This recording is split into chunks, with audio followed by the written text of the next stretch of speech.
साहेबाची जयंती आणि आज आमच्या सबंद गोंयकारांक खबर आसा आज कितलो म्हत्वाचो दिसतो। गेली जवळजवळ 60 वर्सां आमी हो कार्यक्रम व्यवस्थितपणे करीत आसा। भाऊ साहेबाचें गोंयांक आनी गोंयकारांक एक मोठें योगदान आसा आनी तें योगदान आज प्रत्येक भुरगो प्रत्येक गोंयकार आमी जाणटा म्हणून आज ही भाऊ साहेब आमी आदरांजली अर्पण करता।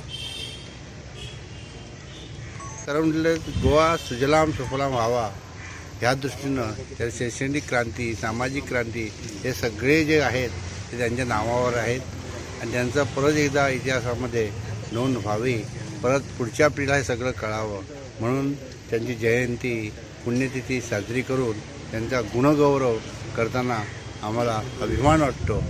आणि मला वाटतं प्रत्येक गोमंतकाचं ते कामच आहे आमच्या पिढीच्या लोकांचं तरी त्या पुढच्या पिढीसाठी आम्ही हे राखून ठेवलं पाहिजे आणि त्या दृष्टीनं भाऊचं कार्य जनमानसापुढं केलं पाहिजे, पुढच्या पिढीला कळलं पाहिजे, त्यातून काही नवी ऊर्जा पुढील समाजाला मिळेल अशी अपेक्षा आम्ही बाळगतो। जयंतीनिमित्त जे त्यांचे पवित्र आत्मा आसा तेका खरेंच तर हांव मनानसून त्यांच्या आत्म्याक शांती मेळो, जेणे करून ताणें बहुजनांक जे कुळू मुणकाराचो जमनी बद्दल कायदो हाडलो आनी जे जमनी आसा ते सुरक्षीत दवरपाचें काम ह्या महान पुरुषान केलें।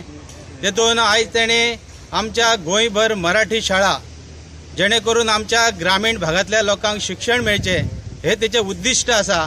पण आयज सरकार खंय तरी ते मराठी शाळा बंद करपाच्या विचारान आसता।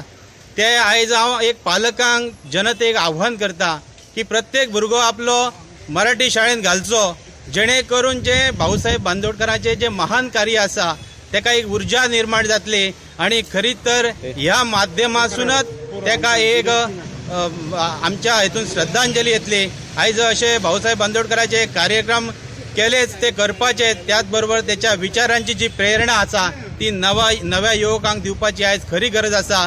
तरच ती आमची आयज भाऊसाहेब बांदोडकरा पर्यंत जी आमी श्रद्धांजली दिता ती समर्पित जावपाची शक्यता आसा।